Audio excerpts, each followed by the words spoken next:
सन्मान्य सभापती महोदय, अर्धा तास चर्चेच्या निमित्तानं सन्मान्य आमदार सतीश तांबे साहेबांनी आयुष्यमान भारत योजना, महात्मा ज्योतिराव फुले योजना यांच्या माध्यमातून राज्यातल्या जनतेला मिळत असणाऱ्या एकूण सगळ्या आरोग्याच्या सेवा आणि त्या सेवांमध्ये जी काही सुधारणा व्हायला पाहिजे, अजूनही चांगल्या पद्धतीचं इम्प्लिमेंटेशन व्हायला पाहिजे, त्याच्याबद्दलच्या काही सूचना त्यांनी केलेल्या आहेत. विशेषतः त्यांच्या सूचनांमध्ये 100 बेडच्या वरती हॉस्पिटल्स जे आहेत त्या 100 बेडच्या हॉस्पिटल्सचा सुद्धा समावेश करावा अशा पद्धतीची आपण मागणी केली आहे. त्याच्यानंतर आपण आणखीन एक चांगली सूचना केली की ज्याचा निश्चितपणे आम्ही अंमल करू. टाटा इन्स्टिट्यूट ऑफ सोशल सायन्सच्या माध्यमातून याची जर काय आमच्या एकूणच सगळ्या यंत्रणेची सातत्यानं जरा मूल्यमापन आपण केलं तर त्याचा फायदा होईल.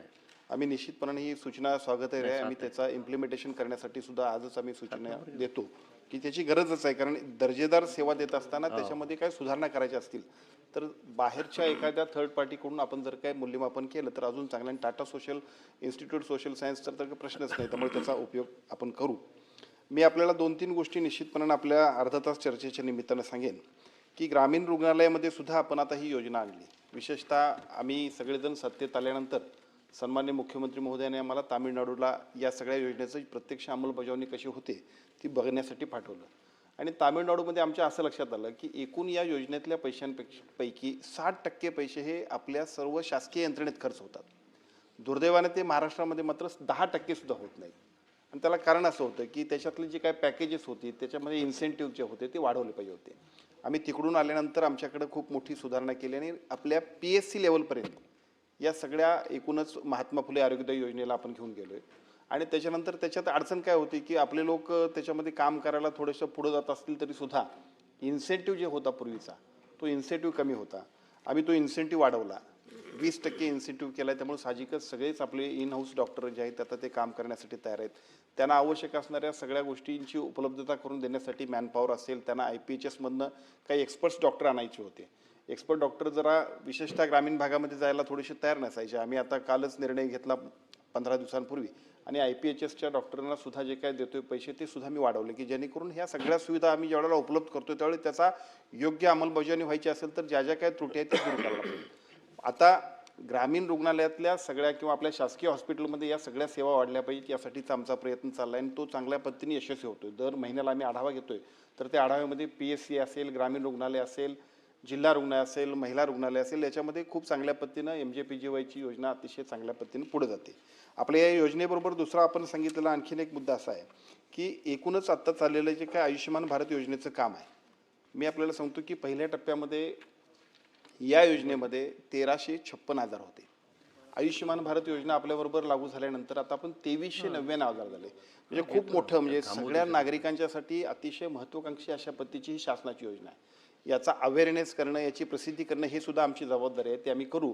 आणि आता अगदी छोट्या छोट्या गोष्टींची ऑपरेटिव्ह सुद्धा, म्हणजे अगदी मोठे मेजर ऑपरेशन्सच करायला पाहिजे तशातला भाग नाही. अगदी छोट्या छोट्या डिलिव्हरीसाठी सुद्धा खूप चांगले पैसे आहेत, सिझरिंगसाठी चांगले पैसे आहेत. त्यामुळे साहजिकच एका बाजूला प्रायव्हेटमध्ये आणि दुसऱ्या बाजूला आपल्या इन हाऊस यंत्रणांमध्ये सुद्धा या सगळ्या यंत्रणांच्या माध्यमातून लोकांना माफक दर्जेदार अशा पद्धतीच्या सेवा देण्यामध्ये जी काही तत्परता आहे ते आम्ही सगळेच करतोय. आता या सगळ्या गोष्टींमध्ये विशेषतः आणखीन आपण सांगितलं की एकूणच या सगळ्या हॉस्पिटल्सचा काही आपल्या ह्या सगळ्या योजनेकडे येण्यामध्ये थोडासा ओढा कमी आहे.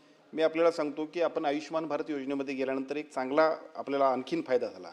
पूर्वी आपण 100% या सगळ्याच लोकांना सरसकट पैसे देत होतो, परंतु आयुष्यमान भारतच्या एकूणच TMS 2.0वर गेल्यानंतर आपण NABH जे हॉस्पिटल असतील त्यांना 15% इन्सेंटिव्ह देतोय.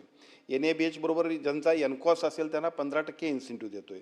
त्याच्याबरोबर बाकीच्या सगळ्या सुद्धा ज्या काय एकूणच आपल्या सुविधा आहेत त्या सगळ्या सुविधांच्या माध्यमातून हे इन्सेंटिव्ह मिळाल्यामुळं जी चांगली हॉस्पिटल्स आहेत, जी रेप्युटेड हॉस्पिटल आहेत त्यांना सुद्धा त्याच्यामध्ये चांगल्या पद्धतीने आपण समाविष्ट करून घेतोय. माझी आपल्या सगळ्यांना विनंती आहे की आपण सगळ्यांनी सुद्धा, काय झालंय, 2% लोक चुकीचे असतात, 2% लोक चुकीचे असताना 98% सगळं काम चांगलं असते. पण 2%ची चर्चा इतकी होती की 98% नव्हे, पुढचे 100% सुद्धा यायला थोडंसं नाक मुरडतात. आपल्याला ही योजना लोकांपर्यंत घेऊन जायची असेल तर आपण सगळ्यांनी सुद्धा आपल्या आपल्या परिसरातल्या हॉस्पिटल्सना खात्री दिली पाहिजे, जबाबदारीने त्यांना आपल्यासोबत घेतलं पाहिजे. मी आपल्याला सांगतो की आता आणखीन एक चांगली गोष्ट आहे, सन्माननीय मुख्यमंत्री आणि दोन्ही उपमुख्यमंत्र्यांचे मी मनापासून आभार मानेन. पूर्वी 4-4, 6-6 महिने पैसेच मिळायचे नाहीत. वर्षभर सुद्धा अनेक लोकांच्या तक्रार असायच्या. विशेषतः मी ज्यावेळेला मंत्री झालो त्यावेळेला हाऊसमध्ये येताना पहिल्यापासून इथपर्यंत येईपर्यंत प्रत्येकजण म्हणायचं माझ्या तिकडच्या हॉस्पिटलचे पैसे अजून द्यायचे आहेत, माझ्या मतदारसंघातले हे पैसे अजून तुम्ही द्यायचे आहेत. आता मात्र सन्माननीय मुख्यमंत्र्यांनी आम्हाला खूप चांगल्या पद्धतीने सुविधा आर्थिक एकूणच सगळ्या निधीची उपलब्धता केल्यामुळं महिन्याला त्या हॉस्पिटलची पेमेंट्स होत होते. म्हणजे त्याच्यासाठी सुद्धा कोणी आता तक्रार करायची गरज नाही. आता आपल्याला आवश्यकता आहे क्वालिटीचे हॉस्पिटल्स याच्यामध्ये आणायचे आहेत. अनावश्यक हॉस्पिटल जे आहेत ते आम्हाला नकोच आहेत. ज्यांच्यावरती तक्रारी होतात, जे चुकीचेच लोक काम करतात, आम्हाला त्यांची आवश्यकताच नाही. आम्हाला पाहिजे ती चांगली हॉस्पिटल्स आणि लोकांना चांगल्या पद्धतीच्या सुविधा. मला असं वाटतं की ह्या सगळ्या गोष्टी करण्यासाठी आम्ही तत्पर आहोत. आपल्या सूचना आणि आपल्या सूचनांबरोबर सर्वांनीच मिळून या योजनेमध्ये आपण चांगल्या पद्धतीने काम करूया.